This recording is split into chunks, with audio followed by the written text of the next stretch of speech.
율법의 완성, 율법의 완성이라는 제목으로 말씀 나눕니다. 어제 본문 마태복음 5장 앞부분에 보시면 흔히 팔복이라고 하는 복 있는 사람에 대한 말씀이 나오고 있습니다. 심령이 가난한 자, 애통한 자, 또 온유한 자, 의에 주려고 목마른 자, 궁히 여기는 자, 마음이 청결한 자, 화평하게 한 자, 또 의를 위해 박해를 받은 자가 복이 있다고 말씀하셨습니다. 이 팔복의 내용은 이 천국 백성의 삶의 모습과 성품이 무엇인가를 말씀하고 있습니다. 이후에 이제 이 마태복음 7장까지 이어지는 이 산상수훈 이 부분에서 천국 복음을 가진 자의 삶의 구체적인 모습들, 어떤 그들의 덕목들을 또 그들이 맺는 열매에 대해서 예수님이 쭉 말씀합니다. 이 본문에 이어서 오늘 본문 보시면 빛과 소금에 대한 말씀이 13절 이후에 나옵니다. 그래서 빛과 소금이 하는 것과 같은 기능을 천국 백성이 행한다고 말씀하죠.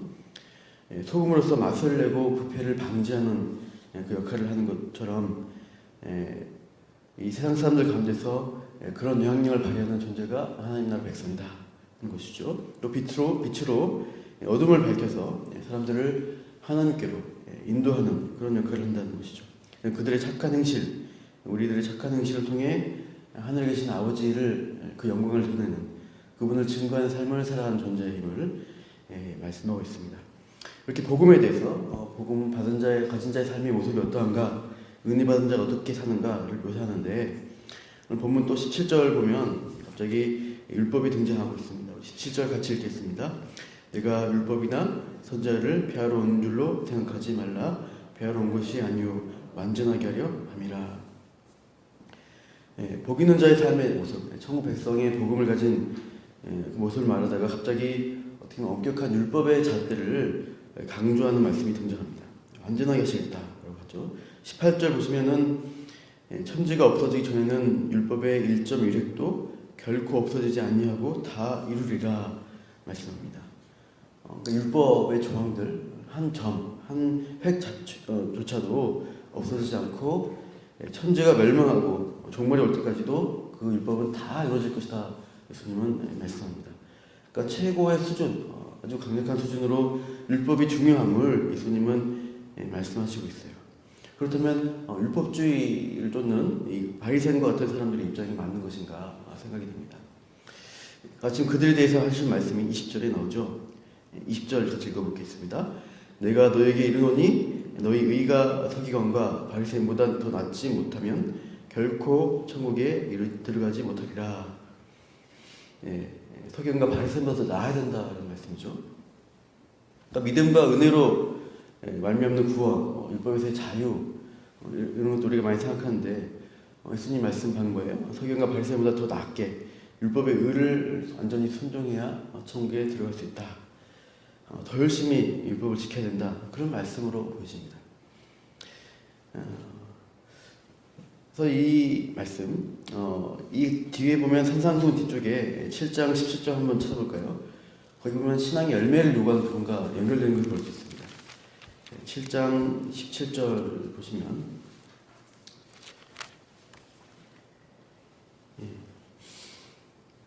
이렇게 말씀하시죠. 17절에 이와 같이 좋은 나무마다 아름다운 열매를 맺고 못된 나무가 더 나쁜 열매를 맺나니 좋은 나무가 나쁜 열매를 맺을 수 없고 못된 나무가 아름다운 열매를 맺을 수 없느니라. 19절 20절 같이 읽으시죠. 아름다운 열매를 맺지 아니하는 나무마다 찍혀 불에 던져지느니라. 이러므로 그들의 열매로 그들을 알리라. 이렇게 말씀합니다. 열매로 그들을 알 수 있다. 좋은 나무, 나쁜 나무인지 열매를 가지고 우리가 판단할 수 있다 말씀합니다. 그러면서 이제 이 나무 말고 21절 보시면은 입으로 주여 주여 하는 자마다 다 천국에 들어갈 것이 아니라고 하시죠. 그러니까 지극히 신앙적으로 보이는 활동인데 그들이 주님 앞에서 불의한 자로 드러날 수 있다는 것입니다. 그래서 22절에 보시면 그 항목이 나옵니다. 주의 이름으로 선지자 노릇한 일이 있을 수도 있고 또 주의 이름으로 귀신을 쫓고 주의 이름으로 많은 권능을 행하는 그런 일들을 행했을지라도 주님 보실 때 불법이다, 불의하다라고 선포할 수 있다는 것입니다. 그래서 7장 24절로 가보시면 말씀을 듣고 행하는 자가 되어야 반석 위에 집을 지은 지혜로운 사람이라고 예수님이 말씀하시고 있어요. 그러니까 이들의 공통점, 이런 사람들의 공통점은 율법의 의를 완전하게 행하는 바리새인과 서기관보다 나은 이 하늘에 계신 아버지 뜻대로 행하는 자이고 말씀 듣고 행하는 자가 천국에 들어갈 수 있는 자임을 말씀하시는 건데, 이것은 율법을 어떻게 해요? 그냥 행동으로 한 것이 아니라 그 마음 중심에 이르기까지 완전하게 의를 행하는 수준의 의를 요구하신다고 할 수 있습니다. 겉으로 보이는 행동으로 해서는 안 된다는 것이죠.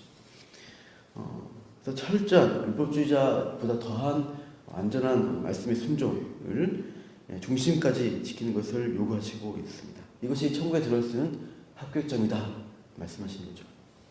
누가 과연 이렇게 마음까지 온전하게 순종할 수 있겠습니까? 성경이 증거하시죠. 어떤 인간도 마음이 부패한 어떤 인간도 이 순종을 할 수 없다라고 우리가 말씀 통해 배우게 됩니다. 유일하게 이 율법에 완전히 순종하고 하나님의 의를 이루는 사람은 예수님 한 분뿐이십니다.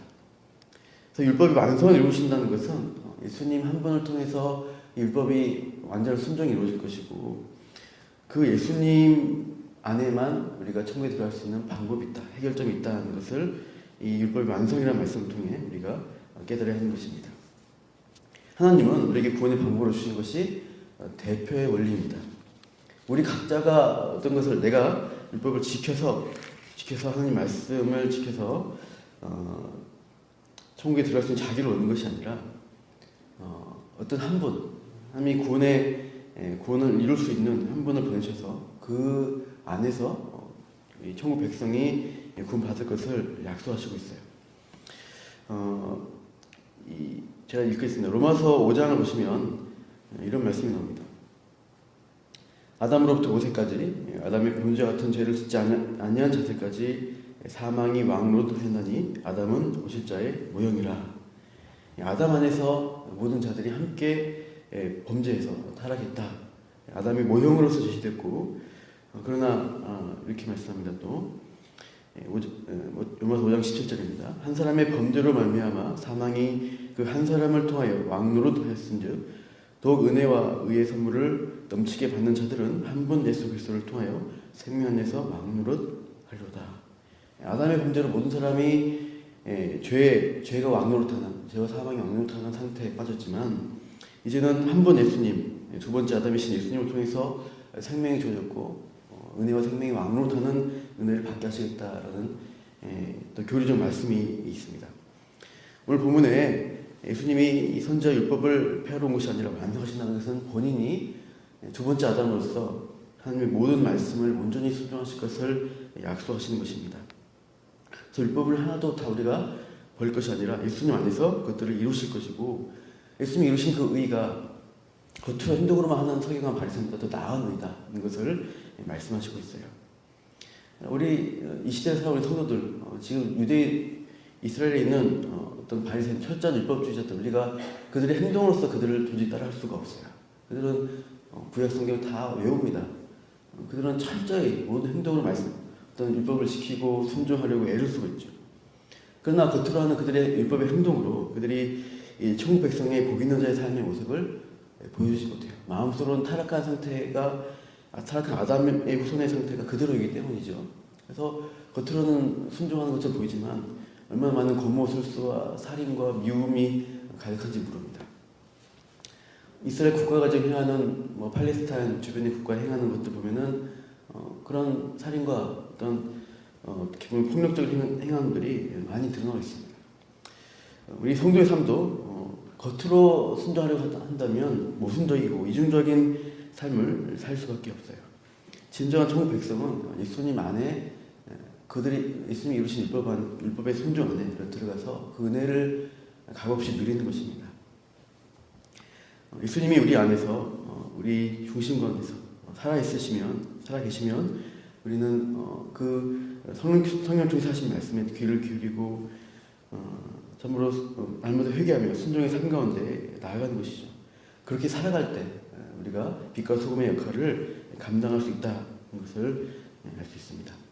우리가 하루 살아갈 때 내가 내 힘으로 하는 것이 아니라 내 안에 역사하신 예수님, 내 안에 구원자로 오신 그 예수님 안에서 예수님이 기뻐하는 일들을 행하며 예수님이 주신 은혜를 누리면서 나눠주는 삶을 살 때 우리가 복 있는 자의 빛과 소금의 역할을 살아갈 수가 있습니다. 그래서 기억하며 오늘도 하나님 나라의 복음의 빛과 소금을 나누시기를 축원합니다. 기도하겠습니다. 하나님, 8가지 복을 가진 자의 삶의 모습, 또 빛과 소금으로서 이 땅에 선한 영향력을 비추는 삶의 모습이 우리 힘으로 하는 것이 아니라 예수님이 율법을 온전히 완성하신 그 예수님이 우리 가운데 계시기 때문에, 또 우리가 예수님께 속한 자이기 때문에 이룰 수 있다는 이 하나님 말씀의 약속을 오늘도 기억합니다. 우리의 힘과 의로 나의 의를 나타내는 것이 아니라, 내 안에 의는 없지만 이 말씀을 통해서 또 구원의 말씀이 선포되어서 내 안에 계신 예수님께서 우리에게 완전한 용서와 의를 주셨고, 또한 하나님이 우리 안에서 주신 약속이 있다는 것 우리가 또 기억합니다. 이 주신 것이 풍성하기 때문에 넘친 생명으로 말미암아 오늘도 이 주변에서 만난 사람들에게 주님의 은혜와 복음을 선포하며 그들을 섬기며 나갈 수 있는 힘과 능력이 있다는 것을 기억합니다. 오늘도 그렇게 우리 안에서 역사하실 하나님을 찬양하며 감사하며 예수님 이름으로 기도합니다.